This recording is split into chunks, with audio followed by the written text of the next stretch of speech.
A 4-year-old homeless girl is humiliated at a school by the principal for trying to eat scraps of lunch, but a millionaire saw it and does something that shocks everyone. Watch until the end. You won't regret it. Comment what you think will happen. Your opinion is very important. And subscribe to my channel to support my work. Your help is very important. The sweltering August sun beat down on the playground of Oakwood Elementary when Juniper, just 4 years old, crouched discreetly behind a water fountain. Her small, dirty fingers gathered crumbs of bread that had fallen from an older student's lunch. Her empty stomach had been aching for 2 days, and those dry bits seemed like a feast to the skinny girl with messy hair and clothes that hadn't fit in months. Principal Bernice McMillan, 52, a woman with a rigid posture and severe gaze, watched the after-school bustle from her office with the air of a ruthless supervisor. Her hair pulled back in a tight bun, and her always impeccable business suit represented the order she tried to maintain at the institution. Bernice had built her reputation at the school by being inflexible with any behavior she deemed inappropriate, especially when parents were present to witness her authority. When her eyes landed on little Juniper picking up scraps of food from the ground, something ignited in her chest. Not compassion, but outrage. How dare that dirty child be there, tarnishing the school's image in front of parents arriving in new SUVs to pick up their well-dressed and fed children. "What do you think you're doing?" Bernice barked, striding across the playground with firm steps that echoed like a hammer in the silence that instantly fell. Dozens of children stopped playing. Parents paused their conversations, and all eyes turned to the small, hunched-over figure still clutching crumbs in her trembling fingers. Juniper raised her big, frightened eyes, unable to form words. Her lower lip trembled as she realized everyone was looking at her, her cheeks burning with shame, even without fully understanding what she had done wrong.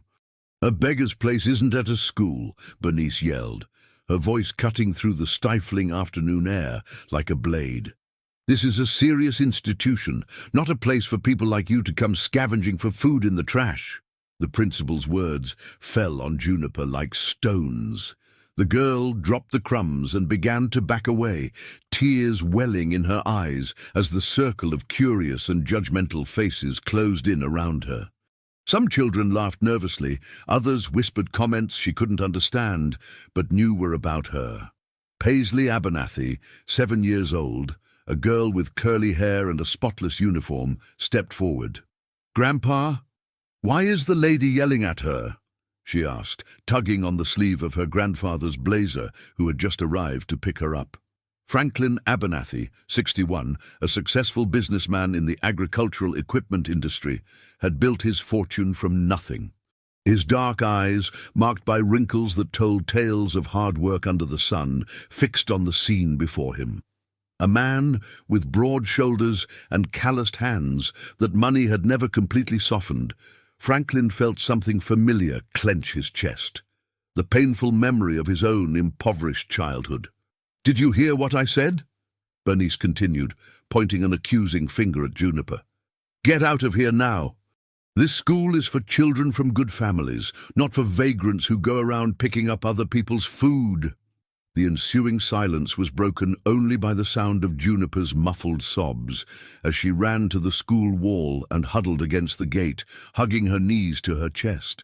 Her small shoulders trembled as she tried to make herself invisible, wishing the earth would open up and swallow her. Franklin felt a fury rising in his chest, an outrage he hadn't felt in years.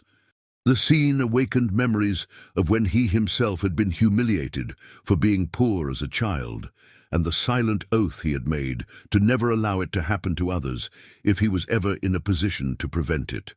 "Excuse me," Franklin said, his deep voice cutting through the murmur of conversations that had resumed. He walked directly to Bernice, who immediately recognized him as one of the most prosperous businessmen in the region. "Mr. Abernathy!" exclaimed the principal, instantly changing her tone to a forced smile. "How nice to see you, here to pick up Paisley." "I saw what happened here," Franklin replied, completely ignoring the question and the fake smile. "That's a child. A child who shouldn't be here," Bernice retorted, trying to maintain authority in her voice. "We can't allow just anyone to enter the school. We have protocols, responsibilities to enrolled students." Franklin didn't respond. Instead, he walked slowly to where Juniper was hiding, kneeling beside the girl who was crying silently. His eyes filled with tears when he saw the torn clothes, the bare, dirty feet, and especially the way she was trying to protect herself from the whole world. "Hi, little one," he said softly, extending his hand. "What's your name?" Juniper looked up, still trembling, and whispered, "Juniper." "Juniper is a beautiful name," Franklin smiled, feeling his heart break at the sight of the child's condition. "Are you hungry?" The girl nodded timidly, and at that moment, Franklin made a decision that would change not only Juniper's life, but the lives of everyone involved. He looked around, seeing the curious faces, some compassionate, others judgmental, and especially the calculating gaze of Bernice, who was watching his every move. "Where is your mother, Juniper?" She went to look for work," the girl murmured, wiping her nose on her arm.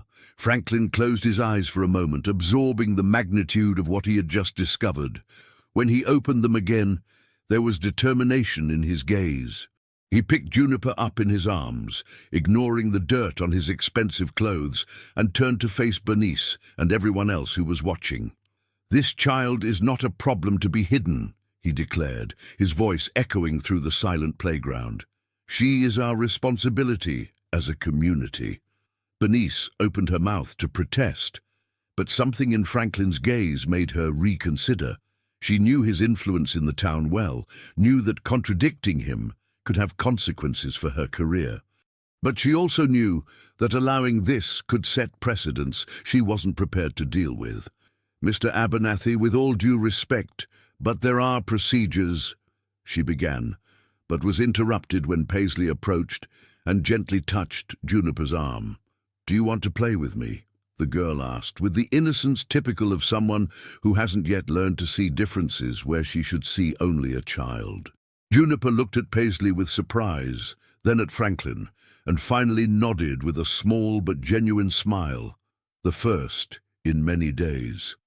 At that moment, standing in the schoolyard with a hungry child in his arms and the eyes of the entire community on him, Franklin knew he had reached a point of no return. His next decisions would define not only Juniper's future, but reveal secrets of the past that would connect their lives in ways no one could imagine.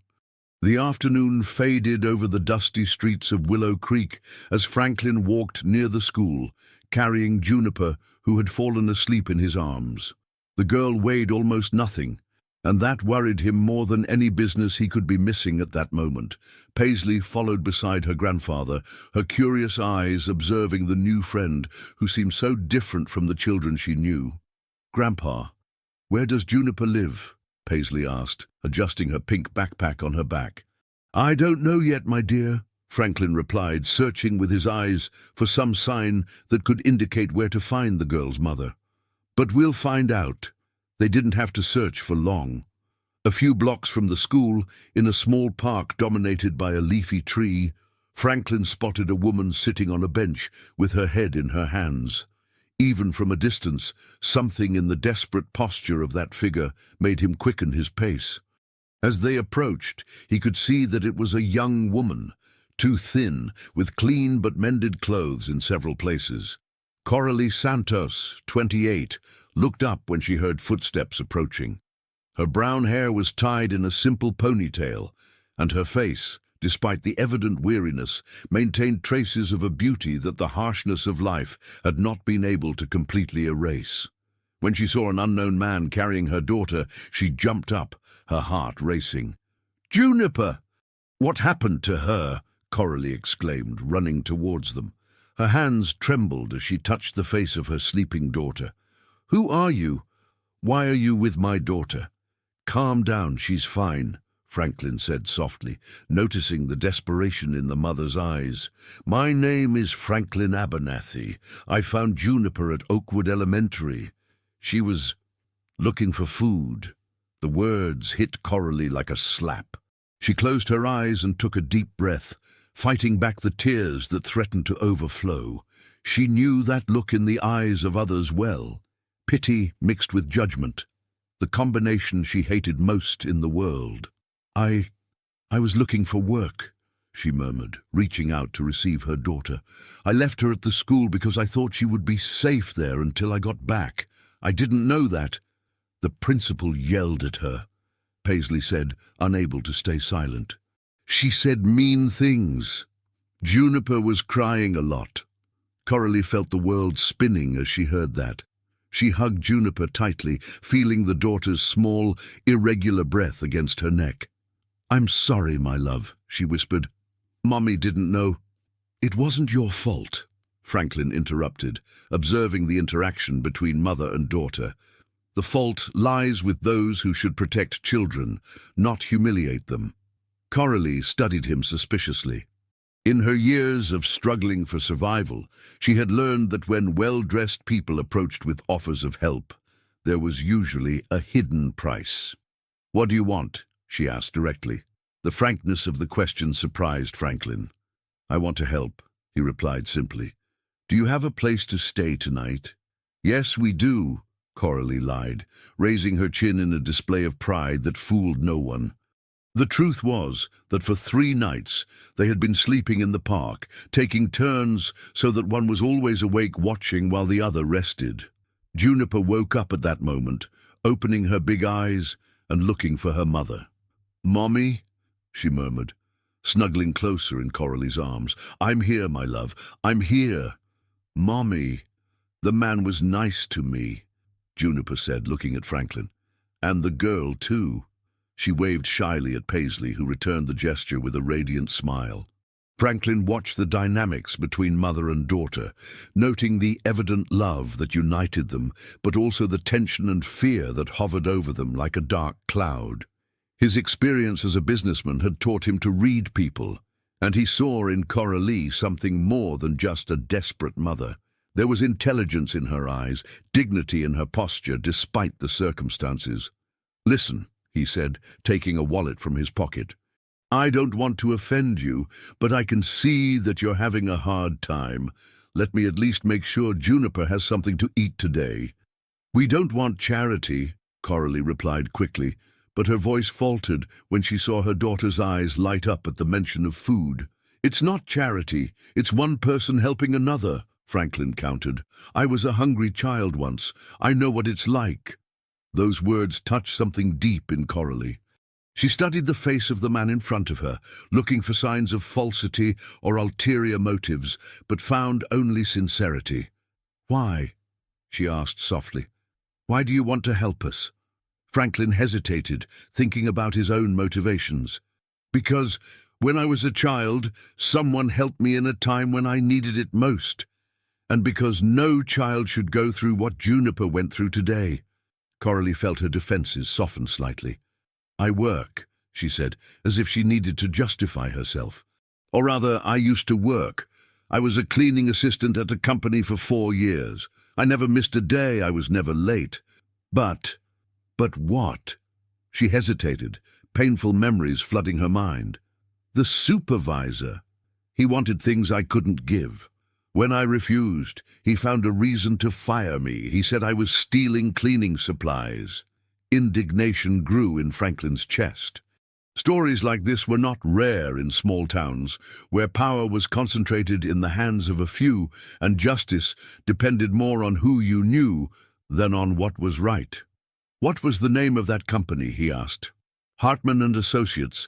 It supplies construction materials to the city hall and companies in the region," Coralie replied, not understanding why he wanted to know. The name struck Franklin like lightning. Hartman and Associates was one of the companies that supplied materials for his projects. He knew the owner well, Richard Hartman, a man who had always seemed honest in business. But if there were supervisors abusing employees— "What was the supervisor's name?" he insisted. "Dale Murphy," Coralie replied, her voice full of bitterness. "A man in his mid-40s, always thinking he owned the world because he had a little management position. Franklin carefully filed away that information. He knew methods to investigate people, and something told him that Coralie's story was just the tip of the iceberg. "How long ago were you fired?" 8 months, she replied, bouncing Juniper, who was beginning to get restless. "Since then, I've been looking for work, but it seems that everyone has already heard his version of the story. No one wants to hire a thief." "Mommy, I'm hungry," Juniper murmured, touching her stomach. The child's innocent comment cut everyone present to the heart. Coralie closed her eyes, fighting against the humiliation of not being able to feed her own daughter. "How about we have dinner together?" Franklin suggested. "I know a restaurant nearby that serves very good homemade food." "I can't afford a restaurant," Coralie admitted, her voice almost a whisper. "I already said it's not about payment," Franklin replied firmly. "If it makes you feel better, you can consider it a loan. When you get a job, you pay me back." Paisley, who had remained quiet observing the adults' conversation, approached Juniper. "Do you like ice cream?" she asked. "My grandpa's restaurant has really yummy chocolate ice cream." Juniper's eyes lit up, and she looked at her mother hopefully. Coralie felt her resistance melt away in the face of her daughter's happiness. "All right," she finally conceded, "but just for today." As they walked through the town streets towards the restaurant, Franklin couldn't stop thinking about the connection between Coralie's story and his own businesses. If Dale Murphy was indeed abusing his position, that meant others could be suffering in silence, and if Hartman and Associates was involved in questionable practices, his own company could be indirectly contributing to it. Even more disturbing was the feeling that there was something familiar in Coralie's story, something that stirred memories he preferred to keep buried. Memories of his own struggle to escape poverty, the sacrifices he had made, the people he had left behind on the road to success. At the restaurant, while Juniper ate with the desperate appetite of someone who didn't know when the next meal would be, Franklin made a silent decision. He couldn't simply give a meal and move on with his comfortable life. Something bigger was happening here, and he suspected that discovering the truth would change more lives than just Juniper's and Coralie's. What he didn't know was that a few miles away, Bernice McMillan was having a tense conversation with her son on the phone, a conversation that would reveal even deeper and more disturbing connections between everyone involved in this story that was just beginning to unfold. Bernice McMillan paced nervously through her living room, the phone trembling in her sweaty hands. The conversation with Ronan, her 25-year-old son, had left a bitter taste in her mouth and a disturbing feeling in her stomach. 3 hours had passed since the incident at the school, but Franklin Abernathy's words echoed in her mind like a sentence. "Mom, you're overreacting," Ronan's voice said on the other end of the line, laden with irritation. "It was just a begging child. You did what you had to do to maintain order at the school." "But Franklin Abernathy was there, Ronan. You know who he is. He saw everything," Bernice replied, stopping in front of the window that overlooked the town's main street. "And the way he looked at me, there was something more than disapproval in those eyes. What can that businessman do?" "You followed the school regulations," Ronan retorted, but his voice sounded less convincing than before. Bernice hesitated before asking the question that tormented her. "Ronan, do you know a woman named Coralie Santos? She worked at Hartman and Associates until a few months ago." The ensuing silence was too long to be casual. When Ronan finally replied, there was tension in his voice. "Why do you want to know about her?" "Answer my question," Bernice insisted, feeling her heart race. "I might have heard her name," Ronan said evasively. "Why?" "Because the child I humiliated today is her daughter, and I have a feeling there's more to this story than I imagined." Again, the silence stretched. Bernice knew her son's silences well. They were always harbingers of trouble. "Ronan McMillan, tell me the truth right now." "Mom, that woman was fired for just cause. She was stealing company property," Ronan said quickly, but his voice betrayed nervousness. "Were you involved in her dismissal?" I was the supervisor of the section where she worked. It was my responsibility to report the irregularities. Bernice felt a chill run down her spine. What kind of irregularities? She was taking cleaning products home. I caught her several times, but there was something in her son's voice that didn't convince Bernice. In her 52 years of life, she had developed a keen instinct for detecting lies, especially from people close to her. Ronan, look me in the eye and tell me that's the whole truth. We're talking on the phone, Mom. Then come here now. I need to see your face when you tell me this story. I can't now. I have a meeting at the company until late. Her son's evasiveness confirmed Bernice's suspicions. She knew his work schedule and knew that there were no scheduled meetings at 7 in the evening. Ronan, Mom, I need to hang up. We'll talk tomorrow. The line went dead, leaving Bernice alone with her disturbing thoughts. She went to the kitchen and made tea, trying to organize her ideas. There was something deeply wrong with the story her son had told, and the more she thought about it, the more pieces of a sinister puzzle began to fit together. In recent months, Ronan had changed. He was more nervous, more aggressive, and he had begun to talk about women in a way that bothered her. Small comments that she had ignored at the time, but that now gained a different connotation. Comments about female employees who thought they were too holy, and about how some women used work to provoke men. Bernice grabbed her laptop and began researching information about Coralie Santos. She didn't find much, just basic employment records and no criminal history. For someone who had supposedly been fired for theft, her record was surprisingly clean. Meanwhile, across town, Franklin was finishing dinner with Coralie, Juniper, and Paisley at the Willow Creek Diner. The atmosphere had become more relaxed as the evening progressed, especially after Juniper began playing with Paisley, showing a vivacity that had been hidden under layers of fear and hunger. "She's a smart kid," Franklin commented, watching Juniper explain to Paisley how to make napkin birds. "Where did she learn that?" "My dad used to teach me those folds when I was little," Coralie replied, a sad smile crossing her face. "He said paper birds carried our wishes away." Juniper always liked that story. "Do your parents still live here in town?" "No, they passed away in a car accident when Juniper was 2, Coralie said quietly. "It was shortly before I got the job at Hartman and Associates.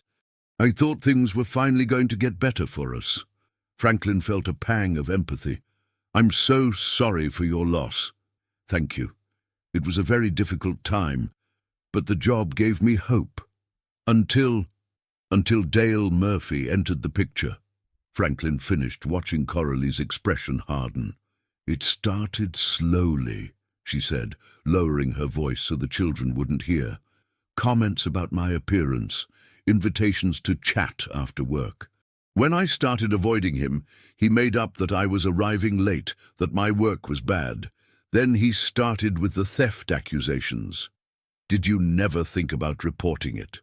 Coralie laughed bitterly. "To whom? He had been a supervisor for 5 years. He had the trust of the bosses. I was just another cleaning assistant. Who was going to believe my word against his?" Franklin made mental notes of everything Coralie said. As a businessman, he had learned that predatory behavior rarely happened in isolation. If Dale had done this to Coralie, there were probably other victims. "Coralie, can I ask a personal question?" She nodded, although she remained guarded. "Did you keep any documentation from that time? False warnings, reports, anything in writing?" "I kept everything," she replied readily. "My dad always said to keep important papers. I have a folder with all the company documents, including the warnings that Dale made up against me. Where are those documents now?" Coralie hesitated. "In a safe place. Why do you want to know?" "Because I believe your version of the story, and I believe you deserve justice." At that moment, Juniper approached the table, carrying a carefully folded napkin bird. "Mommy, I made a birdie for you," she said, handing the creation to Coralie. "It's beautiful, my love." "What's your wish for this birdie?" Juniper thought seriously before answering. I want it to carry a request to God. I want Mommy to not be sad anymore, and for us to have a real home." The child's innocent words touched everyone present deeply. Coralie hugged her daughter, fighting back tears, while Franklin felt his determination solidify. "Juniper," he said softly, "how about I help your mum get a new job?" The girl's eyes lit up. "Really? Really? But first, we need to resolve some problems from the past." Coralie looked at Franklin with a mixture of hope and suspicion. "What do you mean by that?" "I mean that maybe it's time to confront Dale Murphy and find out how many other women he hurt." "That could be dangerous," Coralie murmured. "He has influence in the town. What if you do nothing? He will continue to do this to other women," Franklin interrupted. "Besides, you won't be alone." At that moment, Franklin's phone rang. It was his eldest son, Rhett, calling from Phoenix, where he managed the company's branch. "Dad, I need to talk to you about something urgent," Rhett said as soon as Franklin answered. "Go ahead, son." "I received a strange call today. Someone asking about our suppliers, specifically about Hartman and Associates. The person didn't identify themselves, but they seemed to be investigating something." Franklin felt all his instincts activate. "What kind of questions?" "About labor practices, treatment of employees, that kind of thing. I thought it was strange because we've never had problems with Hartman." "Maybe we have, and we're just finding out now," Franklin replied, looking at Coralie, who was watching the conversation attentively. "What do you mean?" "I'm going to investigate some things tomorrow. If I discover what I suspect, we may need to re-evaluate our partnerships." After hanging up, Franklin turned to Coralie. "It seems we're not the only ones interested in the truth about Dale Murphy." "What does that mean?" "It means that maybe your story is about to come out, whether you want it to or not." Coralie felt a mixture of relief and terror. On one hand, the possibility of justice after months of suffering was tempting. On the other hand, she knew that confronting powerful people could have unpredictable consequences. "What if I refuse to get involved?" she asked. "Then you will continue to be a victim forever," Franklin replied gently but firmly. "And Juniper will grow up believing that this is how the world works, that the powerful always win and the weak always suffer." Coralie looked at her daughter, who was playing innocently with Paisley, oblivious to the heavy conversation of the adults. At that moment, she made a decision that would change the course of their lives forever. "All right," she said, her voice trembling slightly. "I'll help you find out the truth.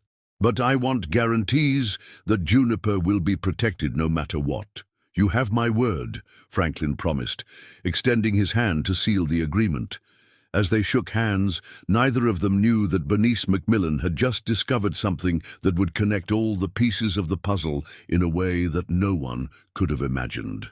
And that this discovery would put them all on a collision course that would reveal secrets capable of shaking the entire power structure of the small town of Willow Creek. Bernice's discovery came through an unexpected source. Her younger sister, Darlene, who called on a rainy morning in November, 3 weeks after the incident at the school. Darlene's voice was filled with an urgency that immediately put Bernice on alert.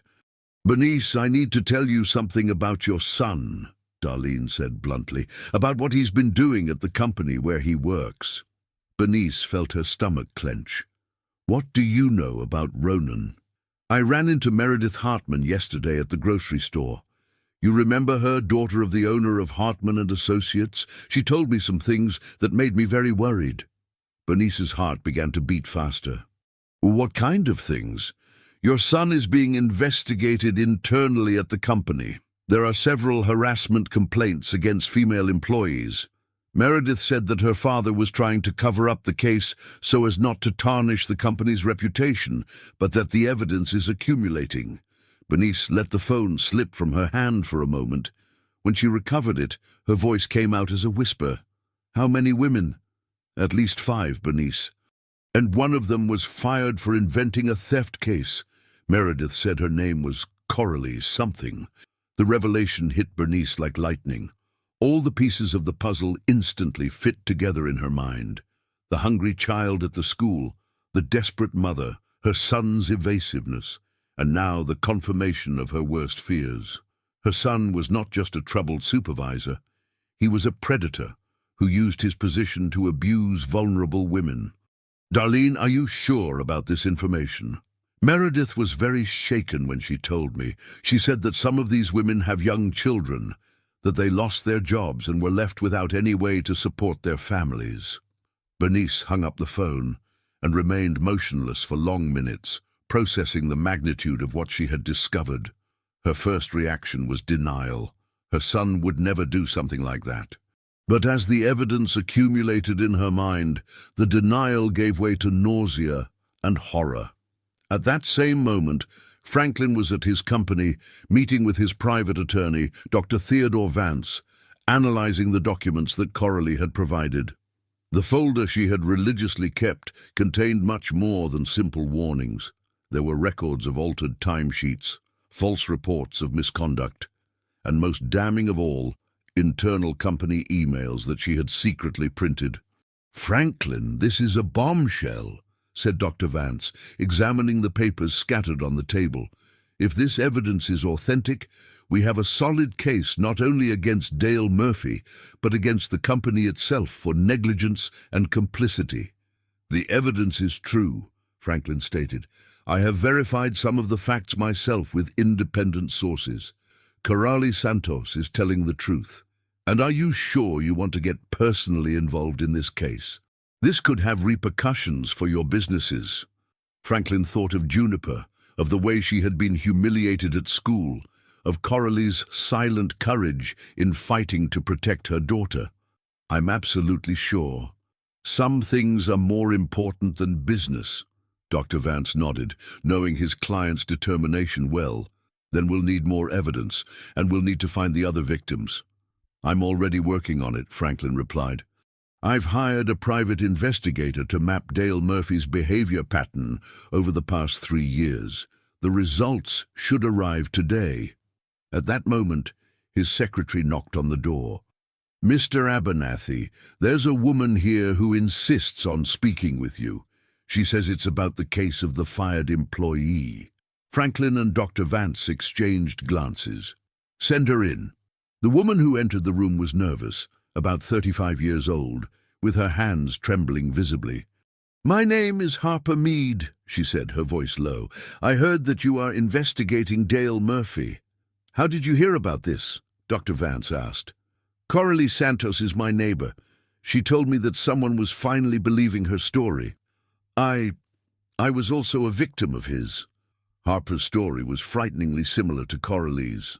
Dale had started with inappropriate comments, moved on to persistent invitations, and when she refused to give in to his advances, he had fabricated accusations of misconduct that resulted in her dismissal. "Why didn't you report it at the time?" Franklin asked. "To whom?"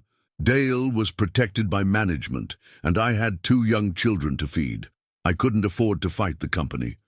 As the morning progressed, 2 more women appeared in Franklin's office, all with similar stories. The pattern was always the same.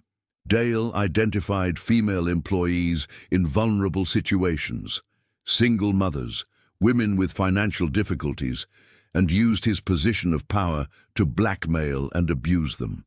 When they resisted, he made up reasons to fire them, destroying their reputations in the process.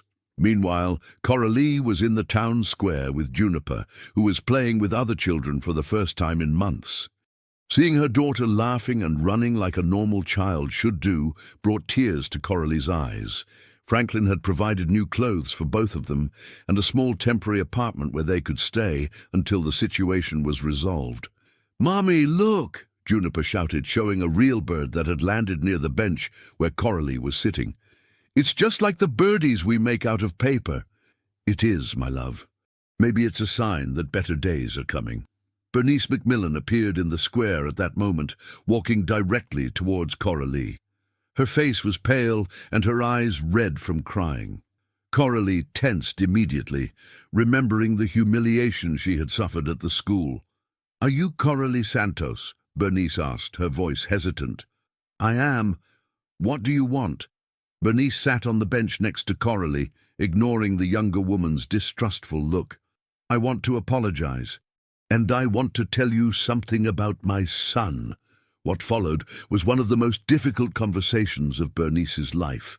She told about Darlene's call, about the discoveries she had made, and about the emotional devastation of discovering that she had raised a monster. "I didn't know," she said, tears streaming down her face. "I swear I didn't know what he was doing. If I had known—" Coralie studied the face of the woman who had humiliated her daughter weeks before. She saw there not an enemy, but a mother destroyed by the discovery that her son was a predator. "Bernice, you humiliated my daughter publicly. You made her feel like trash. I know, and there's no excuse for it. But I want to try to fix things. I want to help you get justice against my son." The offer surprised Coralie. "Why would you do that?" "Because it's the right thing to do. And because other women are suffering because of him." At that moment, Juniper ran to them, not recognizing Bernice. "Mommy, can I play a little longer?" "Of course, my love." Bernice watched the girl run back to the other children. "She's beautiful, and she didn't deserve to go through what she went through." "No child does," Coralie replied softly. 2 hours later, Bernice was in Franklin's office, providing crucial information about the internal hours and procedures of Hartman and Associates. Her cooperation dramatically accelerated the investigation, and Dr. Vance began preparing a comprehensive legal action. "With Bernice's testimony and the evidence we have, we can not only prosecute Dale Murphy, but also the company for negligence," the lawyer explained. "And all the women who have been harmed can receive compensation." The great confrontation took place on a rainy Thursday in May. Dale Murphy was summoned to a meeting at Hartman and Associates, where he was confronted with all his victims, their lawyers, and Richard Hartman, who had finally discovered the extent of the crimes committed in his company. The expression of shock and terror on Dale's face when he saw all the women gathered was a moment of catharsis for the victims. For years, he had hidden behind his position of power, convinced that he would never be confronted. "Dale Murphy," said Dr. Vance formally, "you are being formally charged with sexual harassment, abuse of power, and fabrication of false evidence against employees of this company." What followed was a complete collapse. Dale tried to deny, then bargain, and finally confessed everything when he realized that the evidence was irrefutable. Richard Hartman, horrified by what had happened under his roof, fired Dale immediately and agreed to pay substantial compensation to all the victims. Ronan Macmillan, who had arrived at the company for a normal meeting, was confronted with the same accusation. The presence of his mother in the room devastated him. "Mom, I can explain," he began. "There's no explanation for what you've done," Bernice replied, her voice firm despite the tears. "You destroyed the lives of innocent women. You dishonored our family." 3 months later, on a sunny morning in August, Coralie began her first day as an administrative coordinator at Franklin's company. She had discovered that she possessed a natural talent for organization and management, skills that had been wasted in previous jobs, where she was seen only as disposable labor. Juniper was officially enrolled at Oakwood Elementary, where she now had a new principal, a woman chosen specifically for her experience in inclusive education and her commitment to the dignity of all children. Bernice had resigned from the position of principal on her own, unable to continue in a position where she had failed so drastically to protect a child. She now worked as a volunteer in a community project that Franklin had created to support families in vulnerable situations. "You know," Coralie said to Franklin one afternoon, while they watched Juniper and Paisley play in the company garden, "sometimes I think everything happened for a reason." "How so?" "If you hadn't seen Juniper that day, if you hadn't decided to help, how many other women would have suffered at the hands of Dale and Ronan? How many other children would have gone hungry because their mothers were punished for refusing to accept abuse?" Franklin smiled, watching the two girls who were now true friends. "Maybe it's true. But I think the most important thing is that we learned something about how a community should work. What did we learn? That when we see injustice happening, we can't simply close our eyes and go on with our lives. That our responsibility goes beyond taking care of only ourselves. Juniper ran to them at that moment, holding a paper bird she had made at school. "Mommy, look! The teacher taught the whole class how to make birdies like you taught me." "And what was your wish today, my love?" Juniper thought seriously before answering. "I asked that all the children in the world have mothers who aren't sad and real homes to live in." Coralie hugged her daughter, feeling her heart overflow with gratitude and hope. She had discovered that the greatest victory was not only having obtained justice for herself, but having helped to create a world a little better for her daughter to grow up in. Franklin watched mother and daughter, thinking about how a simple decision not to ignore the suffering of a child had triggered a transformation that touched so many lives. Sometimes the deepest change began with the smallest of gestures. A man kneeling beside a hungry girl and deciding that it was not acceptable. Juniper's paper bird flew high that afternoon, carried by the fall wind towards the golden sky of twilight, carrying with it not only the wishes of a child, but the proof that compassion, when transformed into action, can change the world one life at a time.